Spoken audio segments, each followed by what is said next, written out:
Hello friends, लो wizard गुरु में आपका बहुत बहुत स्वागत है।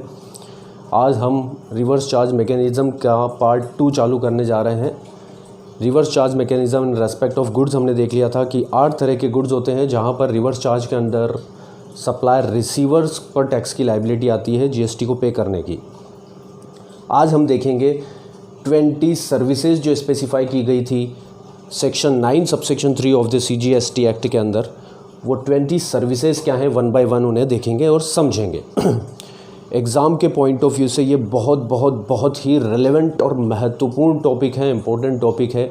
Chart CA exam, CS exam या CMA एग्ज़ाम या CFA एग्ज़ाम्स जो भी आप देने जा रहे हैं स्टूडेंट्स, ठीक है। तो सर्विसेज जो रिवर्स चार्ज मैकेनिज़्म के अंदर नोटिफाइड की गई हैं under section 9 subsection 3 of the CGST act, उसमें फर्स्ट सर्विस हम देख रहे हैं। मैंने कॉलम वाइज बनाया, service provider, name of the service and service receiver.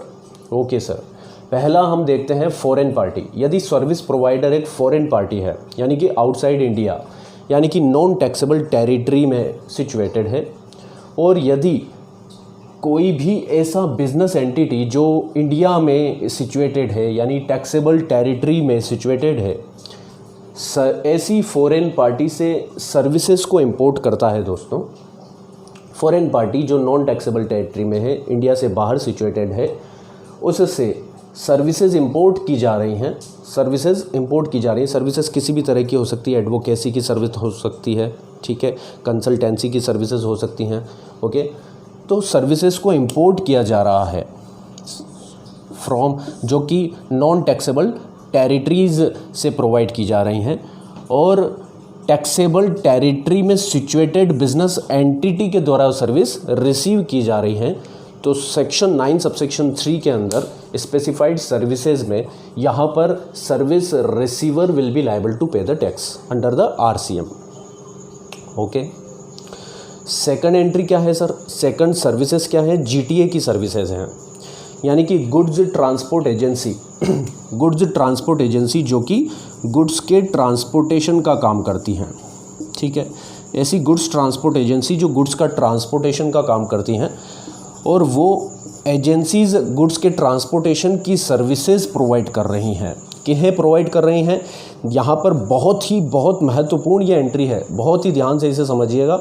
केवल और केवल ये 6 स्पेसिफाइड पर्सन्स यहाँ पर मेंशन किए गए हैं। केवल यदि ये 6 पर्सन ही सर्विसेज को रिसीव करते हैं तो RCM के अंदर GST को पे करने की लायबिलिटी इन 6 पर्सन्स पर होगी। यदि गुड्स ट्रांसपोर्ट की सर्विसेज इन 6 पर्सन्स के अलावा कोई और रिसीव करता है, गुड्स ट्रांसपोर्टेशन की सर्विसेज GTA से यानी गुड्स ट्रांसपोर्ट एजेंसी से इन 6 पर्सन्स के अलावा कोई और रिसीव करता है, तो GST को पे करने की लायबिलिटी गुड्स ट्रांसपोर्ट एजेंसी की होगी। और गुड्स ट्रांसपोर्ट एजेंसी को GST के अंदर रजिस्ट्रेशन कराना पड़ेगा। तो आपने देखा होगा कि बहुत सारे गुड्स ट्रांसपोर्ट एजेंसीज़ GST में रजिस्टर्ड नहीं होती हैं। वो कब रजिस्टर्ड नहीं होती हैं? वो क्यों रजिस्टर्ड नहीं होती हैं? वो इसलिए रजिस्टर्ड नहीं होती हैं क्योंकि GST को पे करने की लायबिलिटी उनके ऊपर नहीं होती हैं एज ए सर्विस प्रोवाइडर। यदि वे गुड्स ट्रांसपोर्ट की सर्विसेज इन 6 पर्सन्स में से किसी एक को प्रोवाइड कर रहे हैं, तो they are not liable to get registered under the GST and they will not have any liability to pay the GST on their output services. अब ये 6 व्यक्ति कौन कौन हैं जिन्हें की सर्विस गुड्स ट्रांसपोर्ट की प्रोवाइड की जा रही है? Any person registered under the GST, कोई भी व्यक्ति जो GST के अंदर रजिस्टर्ड है, यानी कि सप्लायर रिसीवर एक रजिस्टर्ड पर्सन है, एक टैक्सेबल पर्सन है GST के अंदर। तो GTA उन्हें गुड्स ट्रांसपोर्ट एजेंसी की सर्विसेज प्रोवाइड करती है, तो ये person registered under the GST को पे करने के लिए लायबल होगा under the reverse charge mechanism. दूसरा, कोई भी फैक्ट्री, यदि GTA अपनी सर्विसेज प्रोवाइड करती है किसी भी फैक्ट्री को, तो फिर फैक्ट्री को ही GST पे करना होगा under the reverse charge mechanism. कोई भी सोसाइटी, कोई भी कोऑपरेटिव सोसाइटी, कोई भी body corporate, any partnership firm और हाँ ध्यान दीजिएगा, पार्टनरशिप फर्म के अंदर आर्टिफिशियल ऑफ पर्सन AOP भी शामिल होता है, ठीक है, AOP भी शामिल होता है। लास्ट में दिया हुआ है casual taxable person. Casual taxable person को अलग से टॉपिक है, पूरा समझाना होता है, ठीक है। अभी नाम से याद रख लीजिए कैजुअल टैक्सेबल पर्सन। तो ये 6 व्यक्ति यदि GTA से सर्विसेज रिसीव कर रहे हैं ना, तो GTA को रजिस्ट्रेशन की ज़रूरत नहीं है, GTA को टैक्स पेमेंट करने की ज़रूरत नहीं है, फॉरवर्ड चार्ज मैकेनिज्म के अंदर टैक्स पे करने की ज़रूरत नहीं है। एज ए सप्लायर उसे टैक्स पे करने की ज़रूरत नहीं है अपनी आउटपुट सर्विसेज पर। और इन 6 व्यक्तियों को यदि ये GTA से सर्विसेज रिसीव करते हैं गुड्स ट्रांसपोर्ट एजेंसी की, यानी गुड्स ट्रांसपोर्ट कर कर इन्हें रिसीव होता है और ये टैक्सेबल टेरिटरीज में है, रजिस्टर्ड पर्सन है या कोई फैक्ट्री है या सोसाइटी है या कोऑपरेटिव सोसाइटी है या फिर बॉडी कॉरपोरेट है या फिर कोई पार्टनरशिप फर्म है, आर्टिफिशियल ऑफ पर्सन है, AOP है और कैजुअल टैक्सेबल पर्सन है, तो GST की लायबिलिटी इन 6 व्यक्तियों पर होगी। अब देखिए यहाँ पर इंडिविजुअल नहीं आया है। यदि इंडिविजुअल रजिस्टर्ड पर्सन नहीं है GST के अंदर, इंडिविजुअल यदि GST के अंदर रजिस्टर्ड पर्सन नहीं है और उसे GTA गुड्स ट्रांसपोर्ट की सर्विसेज प्रोवाइड कराती हैं, तो सर GTA को फॉरवर्ड चार्ज मैकेनिज्म के अंदर टैक्स पे करना पड़ेगा। उस इंडिविजुअल नॉन रजिस्टर्ड पर्सन पर टैक्स लायबिलिटी अराइज नहीं होगी। समझ में आई बात? तो ये GTA का एक बहुत डिस्प्यूटेड इशू रहता है। GTA के बारे में RCM के प्रोविज़न कहाँ तक और किस प्रकार से एप्लीकेबल होते हैं, वो entry number 2 of section 9 subsection 3 के अंदर under the reverse charge mechanisms दिया हुआ है। उसके बारे में मैंने आपको अब एक्सप्लेन कर दिया है। अब नेक्स्ट 3rd एंट्री देखते हैं और पूरी 20 एंट्रीज़ हमें करनी है। सीरीज़ इस वीडियो के साथ पूरा लास्ट तक बने रहना, ठीक है। पार्ट 3 भी हमें बनाना होगा क्योंकि हो सकता है कि इस पार्ट में पूरी एंट्री ख़त्म ना हो, ठीक है। तो मैं 3rd एंट्री लेने जा रहा हूँ, इसको रब कर 3rd एंट्री पुट करने जा रहा हूँ, ठीक है। आप इसे एक बार स्क्रीनशॉट लीजिए और अच्छे से समझिए।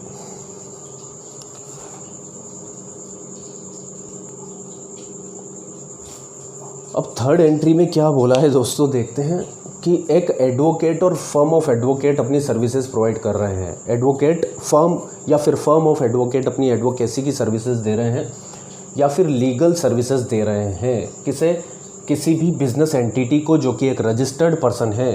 तो सर एडवोकेट और फर्म ऑफ एडवोकेट को यहाँ पर GST पे करने की ज़रूरत नहीं है।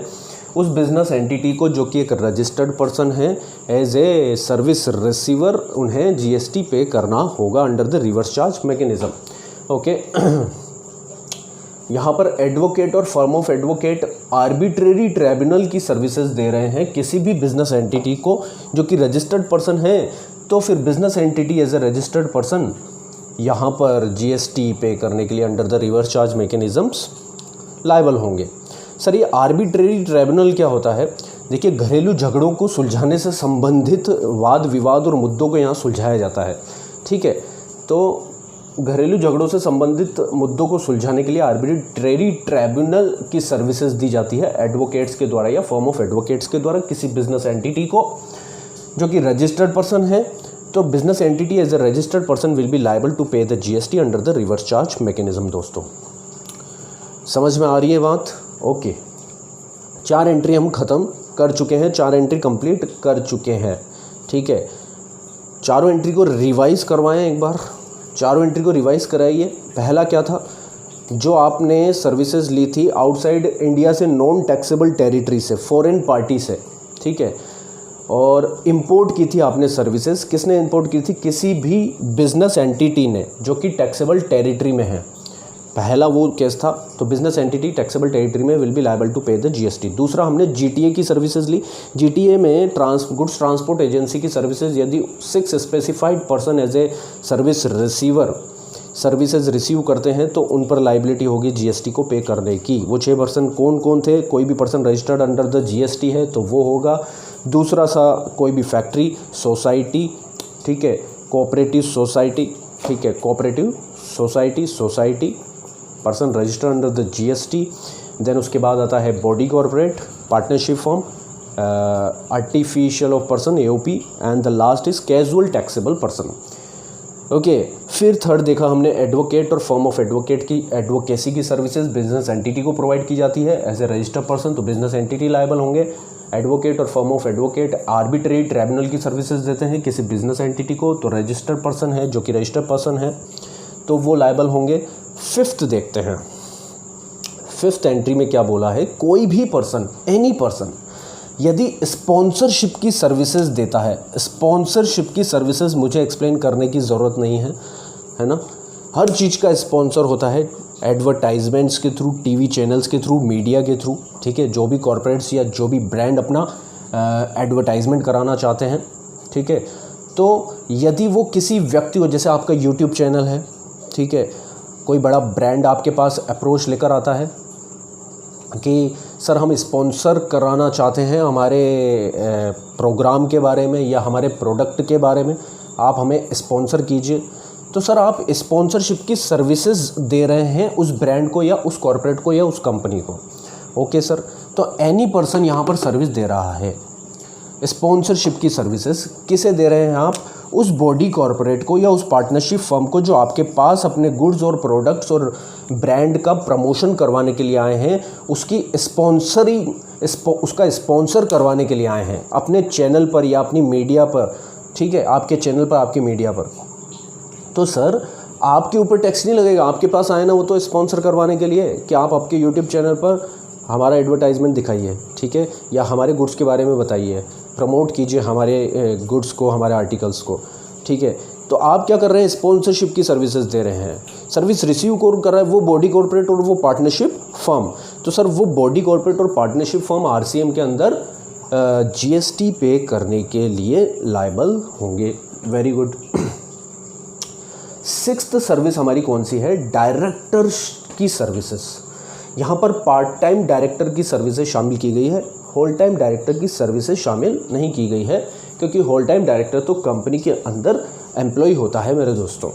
पार्ट टाइम डायरेक्टर कंपनी में एज ए सर्विस प्रोवाइडर की तरह कार्य करता है। ओके, तो पार्ट टाइम डायरेक्टर जब अपनी डायरेक्टरशिप की सर्विसेज देता है किसी भी बॉडी कॉर्पोरेट को, ऑब्वियसली मुझे समझाने की ज़रूरत नहीं है कि कंपनी और कॉर्पोरेट्स में ही डायरेक्टर की ज़रूरत होती है, ठीक है, पार्टनरशिप फॉर्म में तो डायरेक्टर होगा नहीं। तो सर वो बॉडी कॉर्पोरेट जो सर्विसेज रिसीव कर रहे हैं will be liable to pay GST. अब ये 6 पॉइंट हमारे कंप्लीट हो गए हैं, 14 पॉइंट्स और बचे हैं मेरे दोस्तों, बने रहे ना, ठीक है। 4 पॉइंट और इसमें हम कवर करेंगे सेकंड पार्ट में, और सबसे मोस्ट इम्पोर्टेंट लास्ट के 10 पॉइंट्स हैं, ठीक है, उसमें ह्यूज अमेंडमेंट्स भी हैं। फिर उसके बाद 9(5) भी हमें करना है रिवर्स चार्ज मैकेनिज्म के अंदर, 9(4) भी हमें करना है, ठीक है। 9(5) आरसीएम में नहीं होता है, सॉरी, 9(4) हमें करना है जिसमें अमेंडमेंट्स आए हैं, ठीक है, रियल एस्टेट की सर्विसेज उसमें शामिल की गई हैं। तो 4 और अभी हमें करने हैं, ठीक है।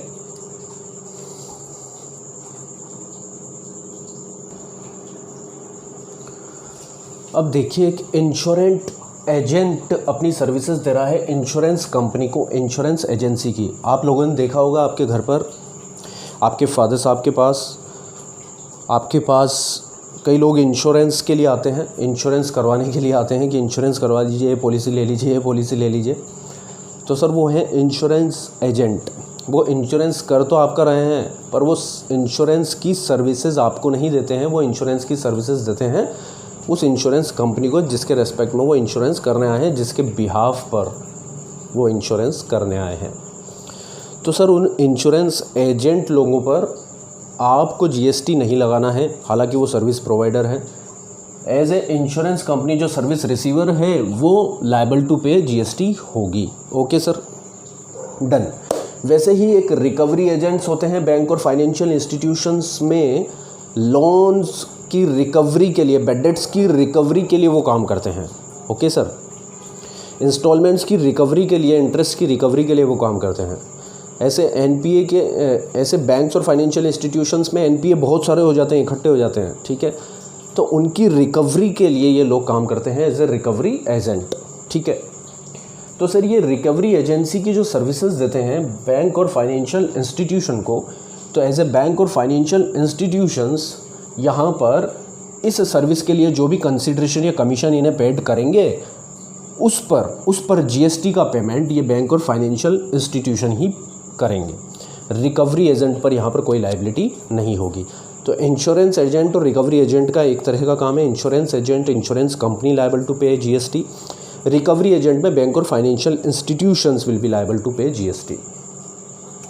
ये इम्पोर्टेंट है। देखिए, फॉरेन पार्टी जो कि नॉन टैक्सेबल टेरिटरी में सिचुएटेड है, यानी कि आउटसाइड इंडिया सिचुएटेड है, इंपोर्टर को ocean freight transportation of goods by vessel from the place outside India to the custom clearance in India, यानी कि ओशन फ्रेट की सर्विसेज देती है समुद्र के माध्यम से, ठीक है, वेसल के थ्रू गुड्स को ट्रांसपोर्ट कर इंडिया के कस्टम क्लियरेंस तक लाने की सेवाएं देती है।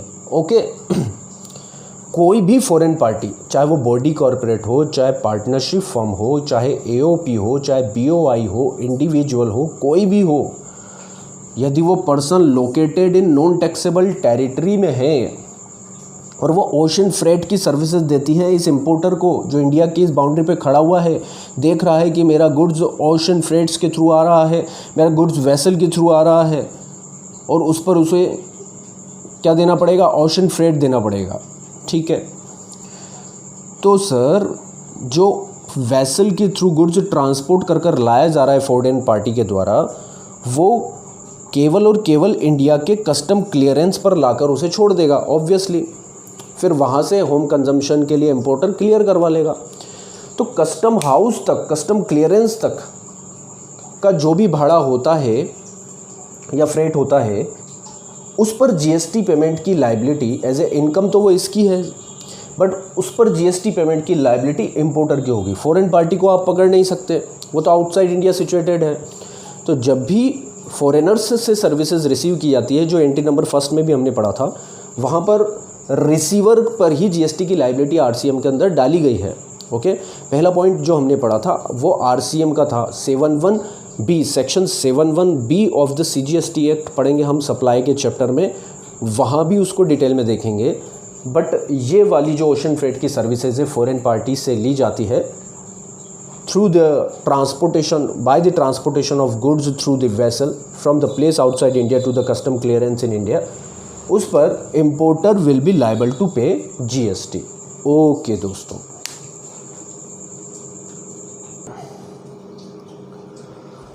अब देखिए 10th एंट्री, आज की लास्ट एंट्री।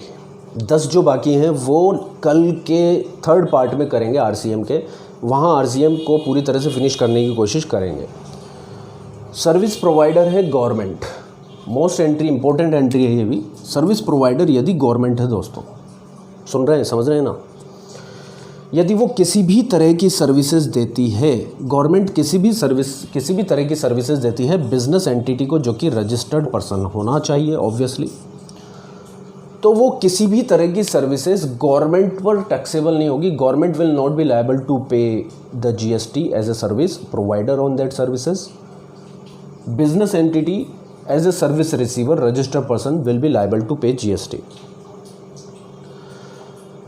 बट सभी तरह की सर्विसेज में कुछ सर्विसेज को एक्सक्लूड किया गया है, एक्सेप्ट बोला गया है, all the services of the government except, यानी कि ये 3 तरह की सर्विसेज। चौथी services renting of immovable property मैंने लिखकर काटा इसलिए है क्योंकि इसे एक्सेप्शन से हटा दिया गया है और इसे टैक्सेबिलिटी के क्राइटेरिया में डाल दिया गया है। ये अमेंडमेंट लाया गया है। रेंटिंग ऑफ इमूवेबल प्रॉपर्टी भी पहले यहाँ पर कवर होती थी, अब इसे इस लिस्ट में से हटा दिया गया है। और यदि गवर्नमेंट या फिर state government, central government, union territory, local authority renting of immovable property, अपनी प्रॉपर्टी को रेंट पर देने की सर्विसेज प्रोवाइड करती है किसी भी रजिस्टर्ड पर्सन को जो कि टैक्सेबल टेरिटरी में सिचुएटेड है, तो वो registered person as a service receiver of that service receiver in the taxable territory will be liable to pay GST। यानी कि इसको अब कवर कर दिया गया है आरसीएम के अंदर। ये बात ध्यान रखना, वो एंट्री नंबर 11 में हमें आज ही लिख लेनी है, ठीक है। बट जो 3 सर्विसेज हैं जो गवर्नमेंट प्रोवाइड करती है यूजुअली एक बिजनेस एंटिटी को, रजिस्टर्ड पर्सन को, तो इन 3 तरह की सर्विसेज पर आरसीएम एप्लीकेबल नहीं होगा। इन 3 तरह की सर्विसेज पर आरसीएम एप्लीकेबल नहीं होगा, इतना ध्यान रखिए। यानी कि बिजनेस एंटिटी जो रजिस्टर्ड पर्सन है, जो रिसीव कर रहा है इन 3 तरह की सर्विसेज को, वो उन पर जीएसटी पे करने के लिए लायबल नहीं होगा। यानी यहाँ पर ये समझ में आ रहा है कि गवर्नमेंट ही यहाँ पर जीएसटी पे करने के लिए लायबल होती है। बट आगे जाके चैप्टर में और बात को समझेंगे कि वहाँ पर एग्जम्पशन में कवर कर लिया गया है। पर अभी समझिए कि ये 3 तरह की सर्विसेज बिजनेस एंटिटी रिसीव करते हैं गवर्नमेंट से, तो बिजनेस एंटिटी पर टैक्स नहीं लगेगा। ओके, इसके अलावा यदि business entity registered person government से सर्विसेज रिसीव करते हैं इन 3 के अलावा, तो बिजनेस एंटिटी को रजिस्टर्ड पर्सन को जो टैक्सेबल टेरिटरी में सिचुएटेड है उन्हें टैक्स देना पड़ेगा। तो आरसीएम में ये एग्जम्पशन है, ठीक है। ये 3 सर्विसेज यदि गवर्नमेंट से आप रिसीव करते हैं तो आपको टैक्स नहीं देना पड़ेगा। पहली क्या है?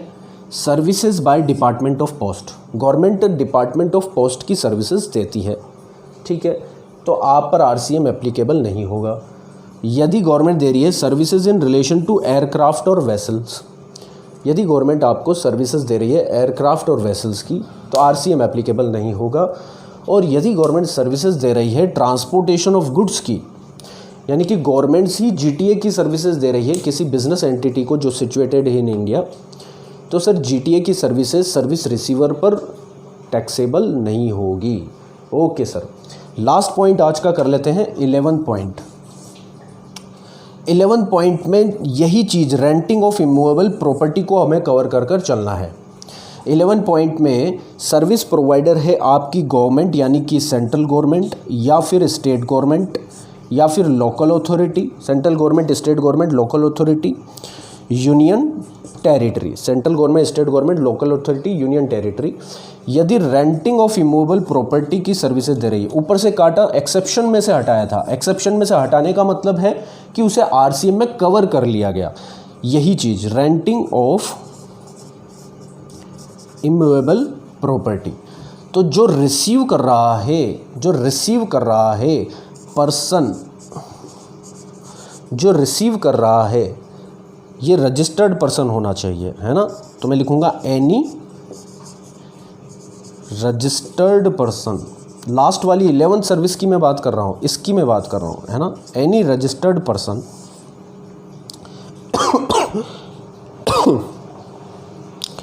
जो कि टैक्सेबल टेरिटरी में सिचुएटेड है, इन टैक्सेबल टेरिटरी, चाहे वो बिजनेस एंटिटी हो, चाहे वो कॉरपोरेट हो, चाहे एओपी हो, बीओआई हो, किसी भी तरह का पर्सन जो रजिस्टर्ड है और टैक्सेबल टेरिटरी में सिचुएटेड है, यदि central government, state government, local authority, union territory से रेंटिंग ऑफ इमूवेबल प्रॉपर्टी की सर्विसेज रिसीव करता है, तो 11th एंट्री के अंदर मेरे दोस्तों यहाँ पर वो पर्सन जो रजिस्टर्ड है as a service receiver will be liable to pay GST.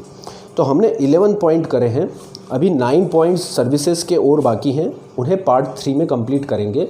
फिर 9.4 देखेंगे, फिर उसके बाद 9.5 भी देखेंगे, ठीक है। 9.5 के लिए अलग से टॉपिक बनाऊंगा, वहाँ पर इलेक्ट्रॉनिक कॉमर्स ऑपरेटर का टॉपिक है, बहुत ही इंपॉर्टेंट टॉपिक है। 9.4 जो है वह नोटिफाइड सर्विसेज के लिए बताता है, जिसमें रियल एस्टेट सर्विसेज को कवर कर लिया गया है अब 2020 के अंदर, ठीक है। तो वो बहुत इम्पोर्टेंट है, मोस्ट इम्पोर्टेंट है, ठीक है। और उन अमेंडमेंट्स को हम आने वाले 3rd पार्ट में कवर करेंगे दोस्तों। तो सपोर्ट बनाकर रखना, सब्सक्राइब कर लेना, सब्सक्राइब नहीं किया हो तो बेल आइकन को प्रेस कर देना ताकि वीडियोस की नोटिफिकेशन आपको मिलती रहे। मैं कोशिश करूंगा कि जीएसटी के 1 by 1 सभी तरह के टॉपिक्स को मैं पूरी तरह से सिलेबस में कवर कर कर चलूँ। आपका जीएसटी का पूरा सिलेबस, चाहे सीए कर रहे हैं या सीएस कर रहे हैं, एग्जीक्यूटिव सीएस या सीएस प्रोफेशनल, सीए इंटर या फाइनल, ठीक है, पूरा सिलेबस कवर करने की हम कोशिश करेंगे 1 by 1, ठीक है। तो साथ में बने रहना, और ज़्यादा बड़े वीडियो हमारे नहीं हैं, ठीक है, ताकि आपको ज़्यादा समय भी न लगे उन सब चीज़ों को समझने में। ओके दोस्तों, जय हिंद।